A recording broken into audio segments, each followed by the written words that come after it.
En las prácticas restaurativas y de manera muy particular en los círculos de paz,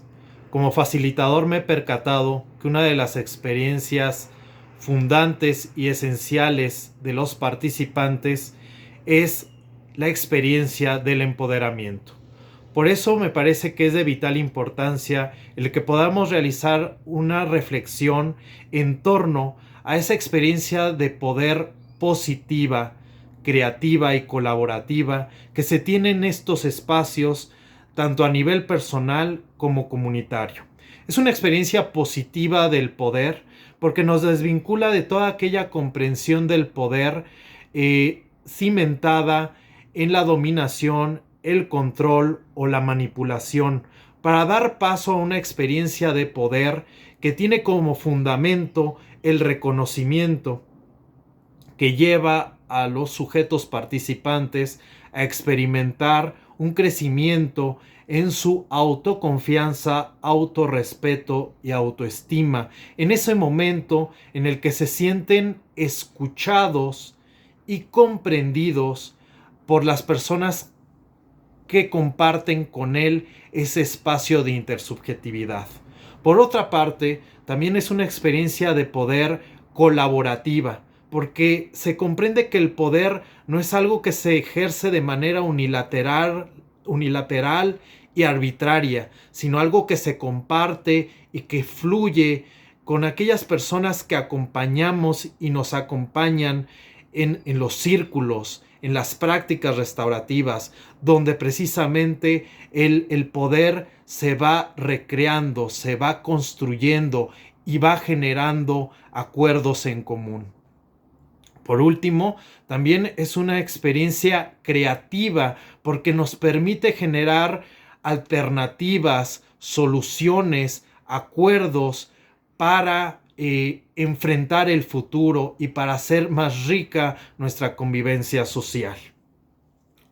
Uno de los filósofos que me parece que puede alumbrar esta experiencia de poder positiva, creativa y colaborativa que se tiene desde mi punto de vista en las prácticas restaurativas y, como comento, de manera muy particular en los círculos, es Friedrich Nietzsche. Si bien en Michel Foucault ya encontramos un desarrollo de la genealogía de las relaciones de poder, me parece que Nietzsche recupera que la justicia, antes que ser un criterio racional o un criterio ético o jurídico, es una experiencia vital.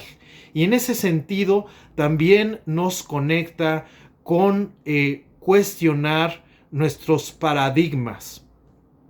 Y aquí me gustaría recuperar precisamente una de las interrogantes que me han hecho algunas de las personas que se han permitido escuchar estas reflexiones personales. Me han preguntado que a qué me refiero cuando señalo que la justicia restaurativa es un paradigma. Para ello me gustaría recuperar la obra del padre de la justicia restaurativa, Howard Zerg, que nos señala que la justicia restaurativa es un paradigma,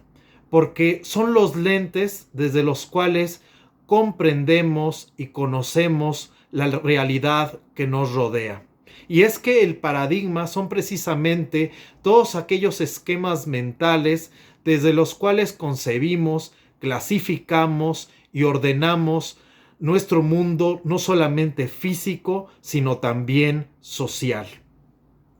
Y en ese sentido, me parece que Nietzsche es un filósofo que precisamente cuestionó nuestros paradigmas occidentales.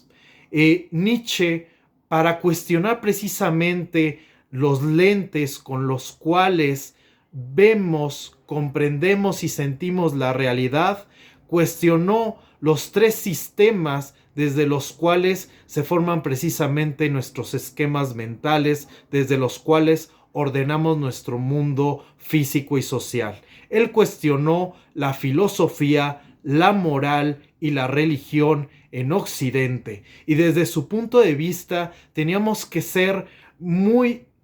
críticos y observadores de cómo estos tres sistemas han alimentado nuestra manera de concebir el mundo, al grado de que, como comenta Nietzsche, es un riesgo el que estos paradigmas, estos esquemas, nos puedan estar llevando a vivir una vida de cargas, de presiones, de pesos que nos alejen precisamente de la vida como fuerza, como vitalidad, de la vida como experiencia donde uno tiene que aprender a ser señor de uno mismo y de su propio destino. Y en ese sentido, Nietzsche va a cuestionar la comprensión misma de la justicia y va a decir que antes que la justicia sea un criterio ético, jurídico o racional, va a ser o tiene que ser una experiencia vital. Me gustaría recuperar que en Así habló Zaratustra, que es una de las obras más complejas de Nietzsche, por el estilo propio de la obra, Nietzsche justamente ahí hace un primer cuestionamiento a la noción misma de la justicia. A través de este personaje, que es un profeta, que él construye de manera novelada, él va a ir precisamente, como les comento, cuestionando nuestros paradigmas. Y en un apartado de Así habló Zaratustra, este profeta que construye Nietzsche en su imaginación, se va a acercar a sus oyentes y les va a proclamar y les va a decir: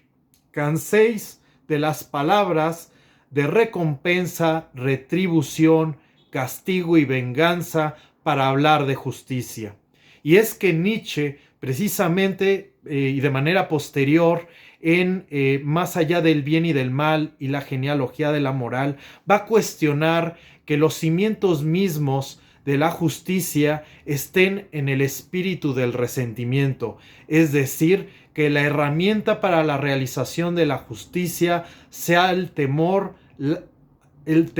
a la imposición de la crueldad y el castigo para obtener del deudor la conducta que se quiere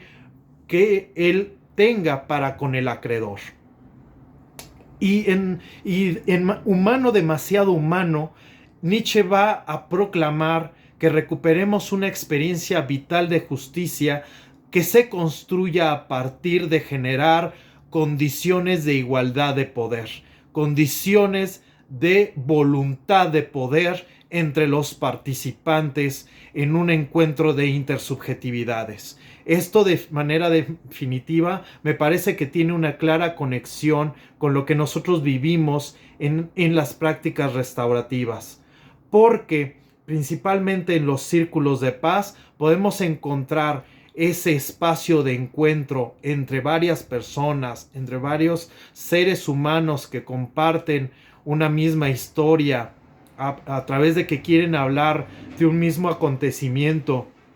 muchas veces doloroso e injusto, para buscar alternativas de afrontarlo y solucionarlo. Y esa manera de encontrarse, de dialogar y de buscar alternativas, se tiene que dar en un espacio, como dice Nietzsche, donde se generen condiciones de igualdad de poder. Porque solamente la justicia es posible para Nietzsche en esas condiciones de poder donde los sujetos pueden encontrarse, donde los sujetos pueden reconocerse y pactar como iguales para enfrentar el futuro, para enfrentar el conflicto y superar el sufrimiento que pudo haber dejado algún acontecimiento injusto. Es muy interesante ver cómo Nietzsche precisamente recupera que para que se pueda dar ese espacio de encuentro entre diferentes personas o subjetividades, entre ellos se tiene que desarrollar un espíritu noble, un espíritu que sea capaz de superar la lógica del resentimiento para, por encima de ese resentimiento y dolor, buscar la verdad y buscar la justicia. Y ese espíritu permita actuar en ese encuentro con claridad, con profundidad y con nobleza de espíritu. Y para Nietzsche esa es un claro esa es una clara muestra de la capacidad humana por vivir y experimentar y recrear la justicia. En otros videos me gustaría continuar aportando precisamente algunos elementos que considero que Nietzsche puede darnos como facilitadores. Una interrogante que puede surgir es precisamente cómo recuperar a Nietzsche cuando Nietzsche es un crítico acérrimo del cristianismo, y el mismo Howard Zerg en su obra de Cambiando de Lente nos habla precisamente de cómo las bases mismas del pacto de paz, del pacto restaurativo, se encuentran en la base misma del cristianismo. Pero el mismo Howard Zerg, al igual que Nietzsche, me parece que reconoce que hay un cortocircuito entre esa noción que se tiene del shalom, del pacto de paz, del pacto de reconciliación, con esa visión más retributiva y sancionadora que se puede encontrar en algunos pasajes bíblicos, pero que tienen una gran influencia grecorromana. Y es esa influencia grecorromana del cristianismo que es donde principalmente Nietzsche va a poner su crítica y su énfasis, precisamente en cuestionar esas lógicas punitivas, sancionadoras, de venganza, que alejen precisamente de una experiencia de justicia vital, más recreativa y constructiva del sujeto. En ese sentido, Nietzsche irá al núcleo mismo del cristianismo como experiencia vital, más allá de esa experiencia que él sitúa más en la influencia de San Pablo, en esa influencia grecorromana que ya fue incluyendo algunos elementos que llevan más a la lógica del sometimiento, del control y de la culpa, y que en definitiva nos alejan, como bien dice Nietzsche, de una experiencia vital, de reconocernos como señores de nuestra vida y señores de nuestro propio destino, que podemos construir en condiciones de igualdad, más no de igualitarismo con otros. Esa crítica precisamente a la pérdida del cristianismo como experiencia vital la recupera el filósofo jesuita Jorge Manzano, cuando precisamente hace una aproximación al pensamiento de Nietzsche, al cristianismo, y el mismo Jorge Manzano nos dice que Nietzsche no estaría peleado propiamente con la fuente del cristianismo, sino con esa influencia que sufrió de ciertas nociones grecorromanas que fueron introduciendo la culpa, la venganza, el castigo como bases, digamos, de la relación con un Dios castigador, mismas bases que posteriormente se van a secularizar y van a informar nuestro sistema jurídico. Y son esas mismas bases, eso mismo que construye el paradigma jurídico en Occidente, lo que va a cuestionar Nietzsche desde sus obras de la genealogía de la moral, más allá del bien y del mal, y humano demasiado humano, y va a proponer, como les comento, recuperar esa experiencia vital de justicia que tiene que partir de generar una experiencia positiva de poder, que tendría estas características que vemos reflejadas en las prácticas restaurativas, y como comento, que yo he podido percibir en los círculos de paz como una experiencia de poder positiva, colaborativa y creativa. Porque, como bien dice Nietzsche, de lo que se trata es no de imponer castigos o penas sino de crear nuevos valores y nuevas condiciones de vida. Muchísimas gracias y espero en otro video poder seguir compartiendo con ustedes.